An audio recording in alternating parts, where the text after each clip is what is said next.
Hi, everybody. Welcome to Drag Racing's Golden Era and another episode of Drag Racing Heritage. My name is Randy. I'm the editor in chief here. Tonight, we are going to be joined by Rian Konno, who is the driver of the Kazanjian Lemons and Konno Nostalgia Funny Car.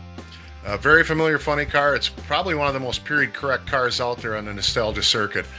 So, Ryan, we're glad to have you here. Thank you for being here. Randy, thank you for having me. Well, we always tie everything to history. I always say the same thing at the beginning of these podcasts, but it really is true. We tie everything to history. And there is a lot of history that goes along with the names that are on this car and this car. Why don't you tell us about the history of this and the owner of the car and all of that? Well, Tom Lemon, he's the owner of the car, and Cookie Kazanjian is his partner with a race car back in the 70s. So they split up after they teamed up for a while, and then when Tom and I were running an alcohol car, we just kind of decided let's try this nostalgia deal. So we kind of got Cookie back involved, and he was interested in it. And that's when we started switching over from an alcohol car to a nostalgia car. And it's been a while. I keep losing track of the years, but it's been a while. And yeah, it's been a nice transition, but it is just like any kind of racing, it's going to be tough. Yeah. So, I've seen you run several times out at Nitro Revival. I have not had the chance to see you run in a competitive race with this car. Do you guys do a pretty limited series with this? How do you stay close to home? How does this work for you guys? Yeah, for us, it's mainly a budgetary strain that we can't travel far. Luckily, the guys that we have with us, they come and help us, and we cover their expenses. But they are offering their time and all their effort to help us. And we want to make sure that hey, we got enough hotel rooms, we got enough food for everybody. So we really do stick to the local tracks. And then unfortunately now the as local as we can get is Bakersfield and Tomoso. So, with the closing of Irwindale, it just takes away from, what it used to be. Guys just getting together and running their hot rods down the racetrack in a safer environment, the way it should be.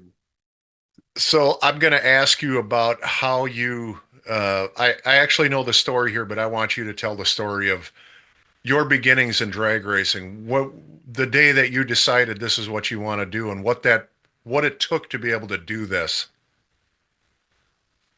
Well, I just remember, I started to get really, really interested in muscle cars towards the later time of high school. And all of a sudden I start paying more and more attention. Next, I'm looking at, top fuel cars and funny cars. And I'm thinking, whoa, that's like the ultimate, right? And so, my first race as far as being, going on my own was the 91 finals in Pomona.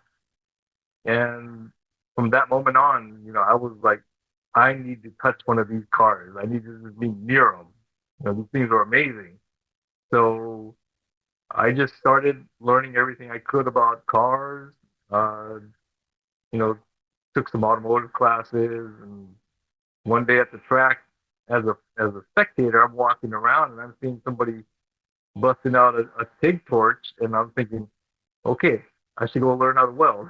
So luckily, that school had a welding course, and I'm not a welder. I can get stuff to stick together, but I'm not a professional welder or anything. And so just started learning more and more and more, and lucked out, got to meet some guys at Keith Black's, started working there, and I just started working over and over, just trying to get somewhere in the sport. And then luckily in 1998, I went with my friend to the CES show in Vegas, and Tom Hoover. I see you have the jacket, the Tom Yeah, Hoover jacket. you know, there it is. luckily, yep, there it is. Old Tom. But it was really fortunate that I was there because they had their car on display for Pioneer Electronics. And so I spoke to Tom. He was there with the car, and I said, "Hey, I know it's kind of late because this was like mid-January of '98. I was just wondering, hey, you guys looking for any help or anything like that?" He said, "Yeah, we might need, one or two guys." And I said, "Where do you keep the cars during the off season?" He said, "Oh, we keep it down in Orange County." I was like, "Oh, perfect." I'm trying to figure out where to go, how to get there, and I just remember Tom Hoover telling me, "Oh yeah, it's right next to, really close to AFT."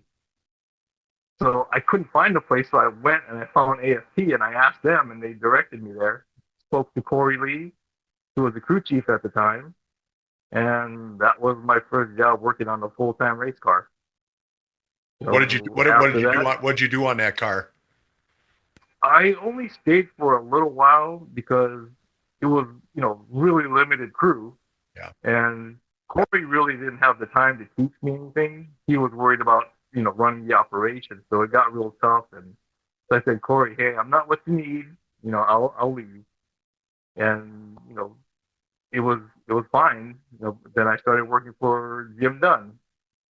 And yep, I mean, you talk about, the history of it. Yeah. You're going way back, right? He's forgotten more about drag racing than most of us will ever know. And, just to be around people like that, it's pretty special with our sport. So, Jim Dunn, and that, the amazing thing about Jim Dunn is he's still out there doing it. He can barely move, but he's still doing it. That is just amazing. oh yeah, and just the younger guy in me, every time I see him, I'm like, okay, I didn't screw up, right? I'm not gonna get screamed at. But I learned so much from him. And he told me that before he hired me. He said, "You stick around long enough, you're gonna walk away knowing something." I was like, very true. And he told me something true that holds true that to this day, you can make a decent living being a crew guy. It's the one you want to be a driver or a crew chief is when you're gonna starve. And yeah, a lot of truth to that. I can testify that.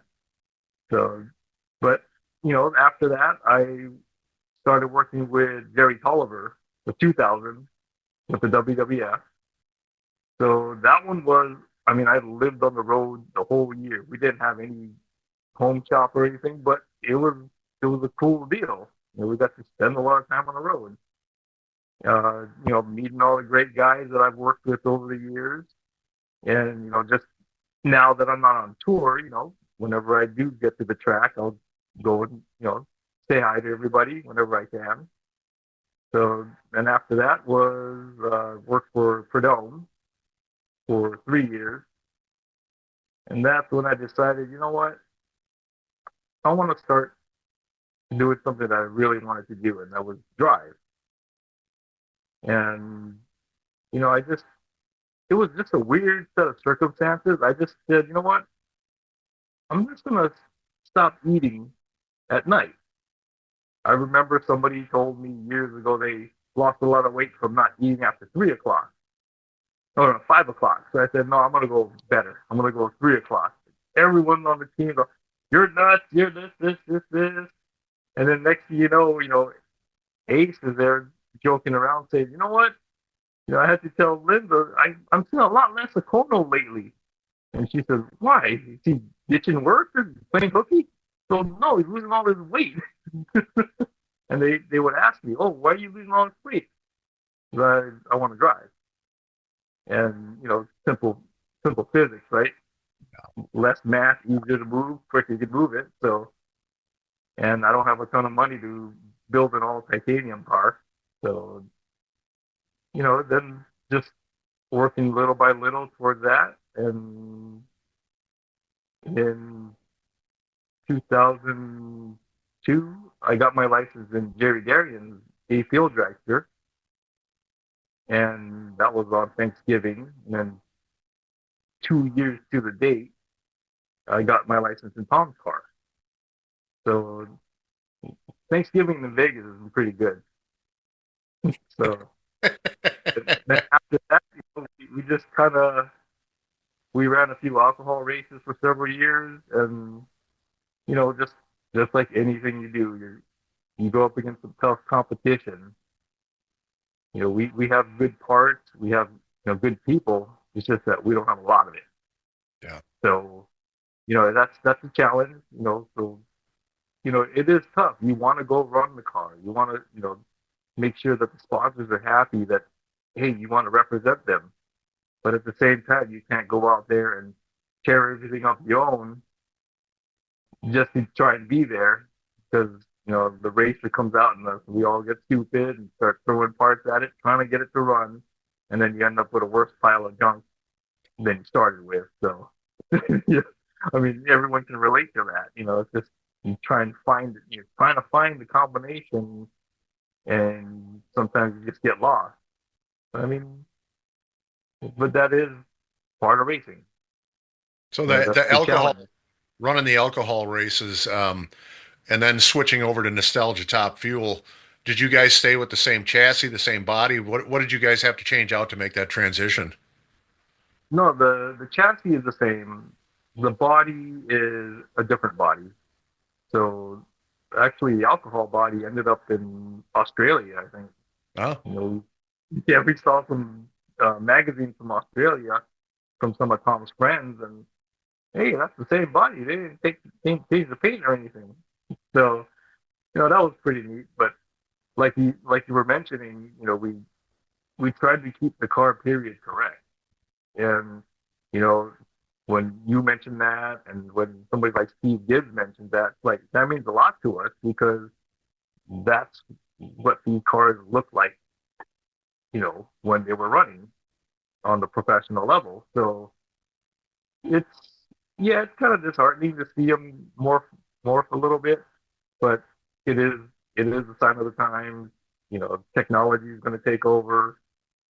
Um, but we like to kind of keep it looking the way they did. You should be able to take a black and white picture of the car now and not be able to tell, or be hard to tell, yeah. except for maybe having a breather mask instead of a full face helmet, or a .com on the car somewhere, right? So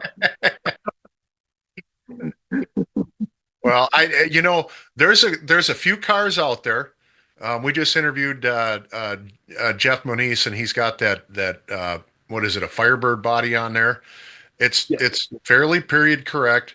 There's a few funny cars out there that I would say look period correct, but I gotta say, looking at this picture of the yellow car, man, I mean that looks. You're right. If you turn this picture black and white, that would be. It would look like something out of 1975, yeah, even before yeah, that, 1973. yeah. Like I said, the only difference you would see is a breather mask instead of Yeah. a full face helmet and a .com or something on a sign or a logo. So, What was it like? but What when you worked for Snake? He wasn't. I'm trying to remember when he even got out of the seat. Was he still in a seat, or did he have somebody else driving? Was that during no, Larry no, Dixon? yeah, this was during the Dixon and Captain TJ. Yeah, that's right. It was, wasn't it? Yeah, so that was in fact, yeah, I think about it. I was there for the 3 years that they had the three cars. So And yeah, how did that that one was work for you? Did you have to help out all the teams, or were you specifically assigned to somebody? no, I was on the funny car side, Okay. and usually, the some of the funny car deals we would help, of course, teamwork. And then if there was like a major threat, yeah, the dragster guys would be there and something like that. But mainly it was, we did our deal, and when Dixon and like, hey, that was their championship run years, so they had their stuff dialed in. So I don't think we could have done much to help them. He was on top of the world, wasn't he? Oh man, it was amazing watching that car run. So and then it kept Snake happy if we weren't doing too great. So So, in this period of time, um, I'm I'm sure that you guys were already tearing down cars completely and rebuilding them, right? We were already into that period of time when you started working for Snake, right? oh yeah, yeah, yeah. Total Yeah, rebuild so every single run, full right? care. Yeah, yeah. Oh yeah, that was. I mean, even they started that before I was on full time because I started in '98. So yeah, they were pretty much doing a full tear down back then. Of course, now you got so much other safety equipment that you got to, you know, tend with, and which a lot of it makes sense. You got to do what you got to do to keep them safe, Yeah. and that just requires a lot more manpower and a lot more spare parts So what's it because like with the you got nostalgia? so many things that. Go ahead. Go ahead. I stepped on you. Uh, no, no, no, no, no. Like I said, with the extra safety equipment, yes, adds more cost to the whole operation, but and again, we need it to run. And oh, so yeah, go ahead with Well, I what was just going to you're ask gonna you ask with the with, nostalgia. yeah, with the nostalgia funny car, what do you in between runs? I mean, you're cycling out parts, but it isn't that often, right? What couple, three, four runs between cycling out rods or bearing? How often do you change parts in this car? I guess is what I'm asking. Uh, Usually we're changing them out after we burn them up. So, but it just depends on if we got the thing at least pretty decent, we might pinch a ring or I mean, and then if we're way off, of course, we're gonna burn some holes in pistons. But uh, yeah, we cycle a rack out every run. We'll go and inspect the head. As long as there's no damage, then we'll go ahead and run them again. And the clutch gets changed. It's just one of those deals that you got to run these things so consistent. That clutch has got to be pretty much the same all the time in order to get these things to run consistent. And we are slowly back creeping up. So, and that's the thing too. It takes so much parts to make run a weekend, Yeah. and we're working on that. So. So did I read? Did I read somewhere that you are you currently working for Brad Anderson? No, that was a while ago until COVID hit.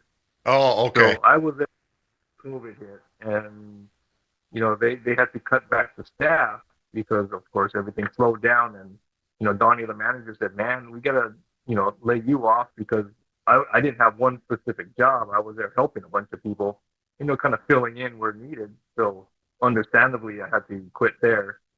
And after that, it was just you know work here and there, and then so now I'm working with Phoenix Decorating, which we build road parade floats.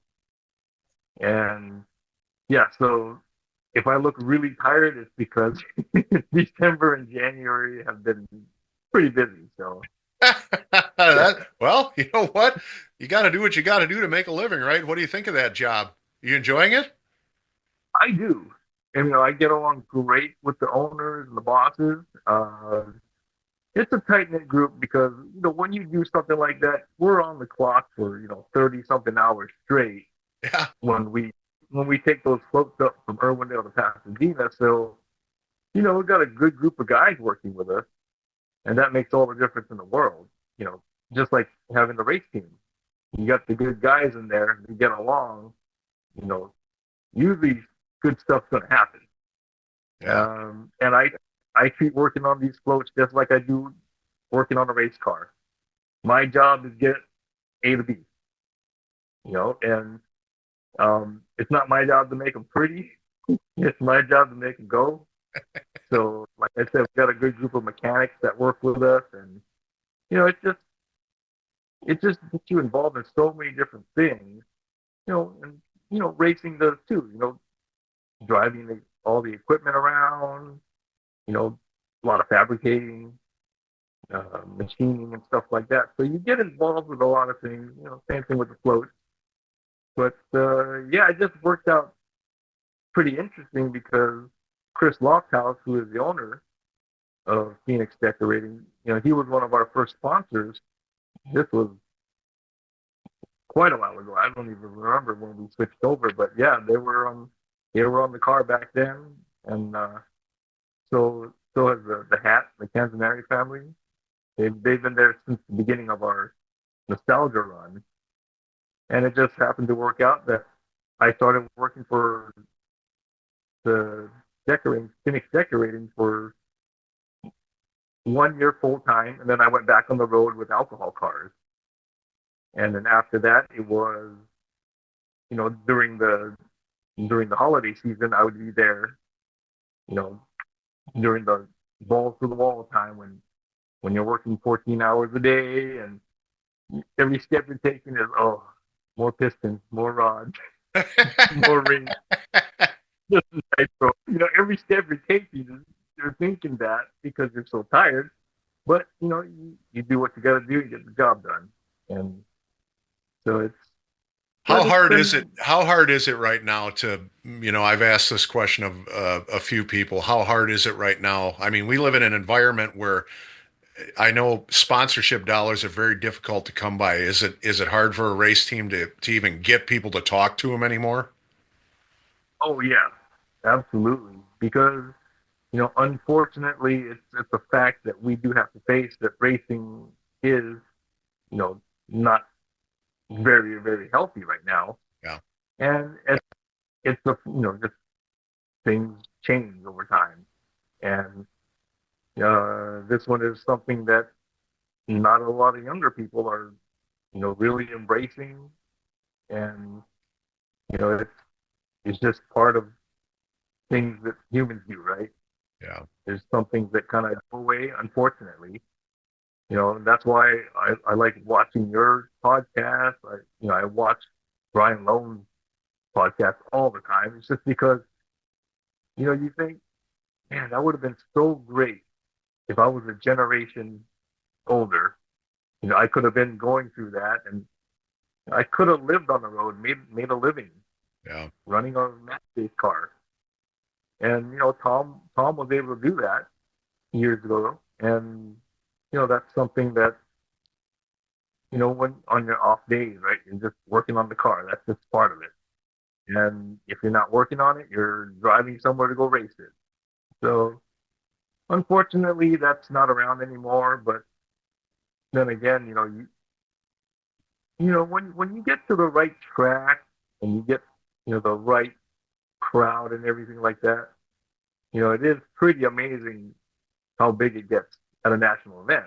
yeah, And unfortunately, these things are getting a little bit too fast to see.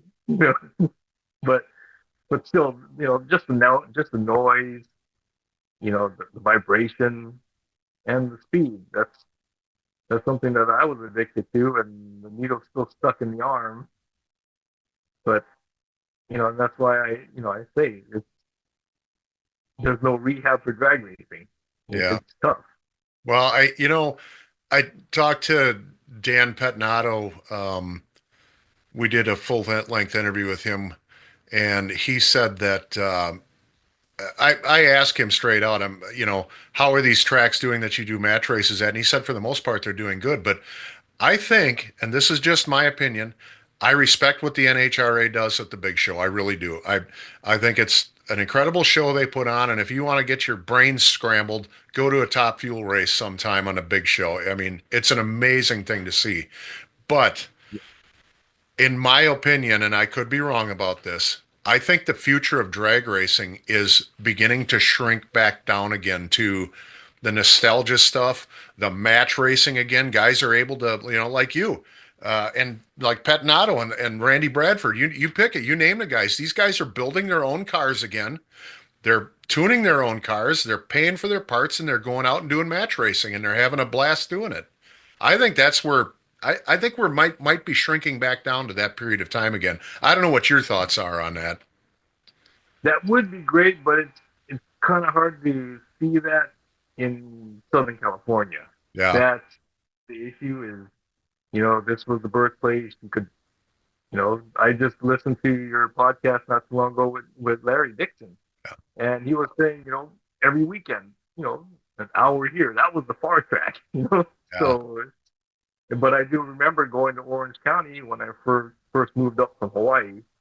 This was it must have been '82 or something like that, just before they closed. yeah, Yeah, and I remember that. That was, you got the wooden bleachers and But the three things I remember distinctly were the jet cars. They were way louder than anything back then.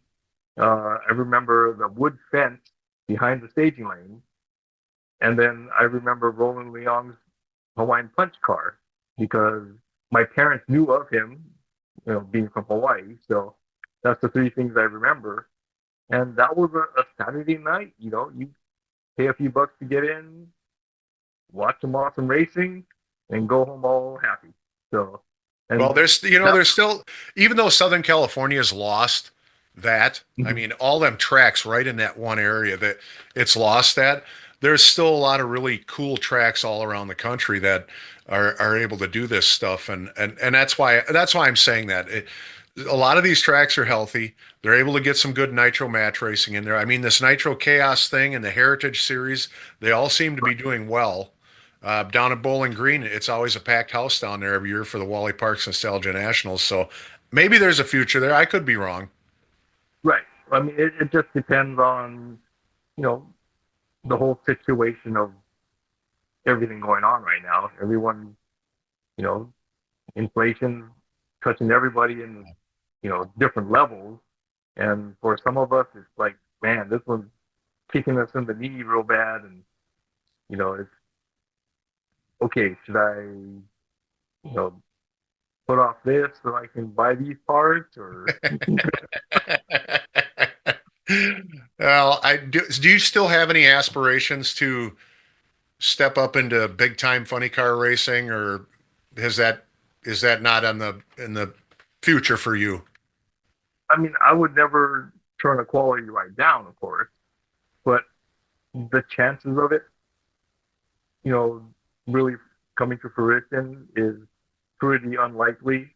And, I think about it, okay, if I really wanted to be professional, professional funny car driver at the top level, I would have figured out how to do it by now.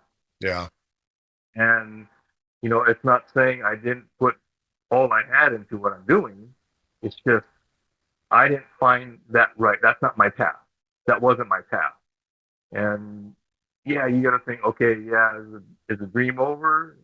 Never over, but you always got to kind of think back to reality and say, yes, I could go, several $100,000 into debt to go buy a ride for a little while, yeah, and then what?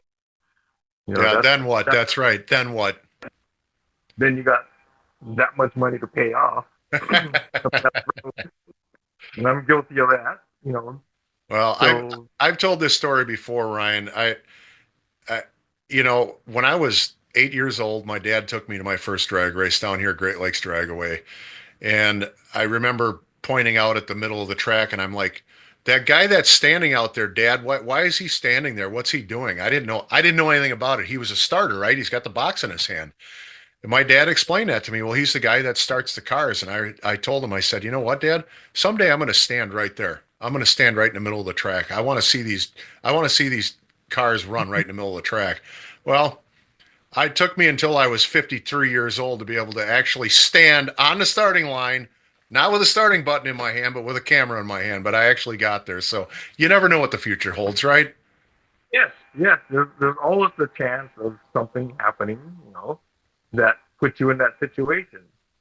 And at the same time, just from really, really trying to improve myself, I learned you put yourself in the positions that you want to. Yeah. You know, so consciously or not, you put yourself there yourself by your choices. And like I said, if I really wanted to be a professional funny car driver, I would have figured out a way to do it. But Yeah. you know, Well, this Ryan, what does the future look like for you and Mr. Lemon? What do you think? What you guys going to keep doing this for a while? we're How's it look for you? doing. I mean, right now we're trying to get ready to go testing. Yeah. Uh, we're changing around a few things to try and get this engine to live a little bit longer and not try and burn itself up. And no matter what you do, you can come up with every theory you can think of, right? You got to go run the car to find out. Yeah. And and and that's another tough sale for dealing with potential sponsors. Oh, what do you mean? We give you X amount of money and used it up already, and you haven't even been to an event, And well, we gotta test, Yeah. we want to make sure that when your name's on the car, we are out there in front of the other, fans and everything like that. We want to represent you well. Well, that takes testing. That Where do takes, you guys test at? Where do you guys go to test? usually Bakersfield. We like there's the test session coming up this weekend, so hopefully the weather will hold up well enough for us to load everything and get up there. Yeah. And it's just like I said, just having you Well, on a personal note, I'd like to ask you, how did you do with the fires and everything? And what a horrible thing that happened out there in Southern California. I assume you fared okay with the fires and all that. yes, I was fortunately not near the major areas of fire. We did get the ash and smoke, of course, but um, my boss's house was up there in that area, the Eden Canyon area. And yeah, luckily, he was way prepped ahead. He had, sprinklers on the roof. He had the water pump from the pool and the family and one of the employees that were there fighting the fires off. And, luckily they saved the house. Um, But it was just crazy. You know? well, I know that Steve Gibbs' loss of house didn't happen during this group of fires, but that just brings it home to me. That brings this whole thing home to roost because I mean, him showing pictures of that car burned up in the garage, just I don't even know what to say about that. What a loss. Yeah, I didn't see it, and I don't think I want to see that. No, you don't Like, want to see that. It was just so sad. yeah, yeah, Well, and that's him. That's so many people, and we treasure what we work for and what we worked on and everything like that, and people treat their houses that way, and so it was just a bad situation, and but it really makes you look back and say, I should be grateful that I am safe, that I didn't lose everything, and you know people didn't loved ones didn't die from this. So that does put things into perspective. Drag racing is life to a lot of us, and but sometimes you gotta hit the brakes on that little bit and take care of the other stuff. uh, So uh, so what exactly what events do you guys plan on attending? Are you going to go up to Boise, or are you just going to stay closer to home like Bakersfield? What are you guys planning on doing this year? this year's pretty much, we want to go test and get the thing running to where we're really really pleased with it. Yeah, But that would be pretty much just going up to Bakersfield and just putting some laps in, getting some information, getting some data.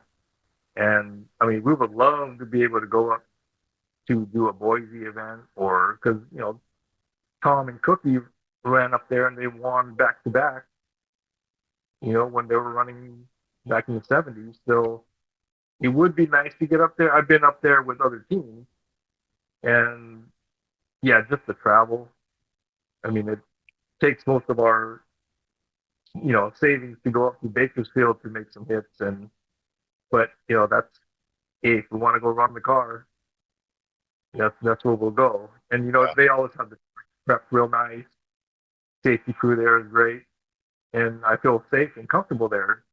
Running the car. yeah. Uh, and we've always done all that like the nitro chaos and all that kind of stuff. I mean, that would be awesome to do. It's just the travel Yeah. and That's because funny. That's what Tyler Hilton said too. He said the biggest expense they have is the travel and the lodging and all that, everything that goes with it. Expensive to run the car, but he said that's just a killer right there. yep, yeah, I just watched that interview you did with him, and that is true because you know you see it at any level. Doesn't matter if you're a top fuel team or a you know super gas guy that needs a hotel. It's going to cost the same. When you're gonna get a big break is when you get a bulk deal, right? When you're getting 20 Yep. runs. Huge.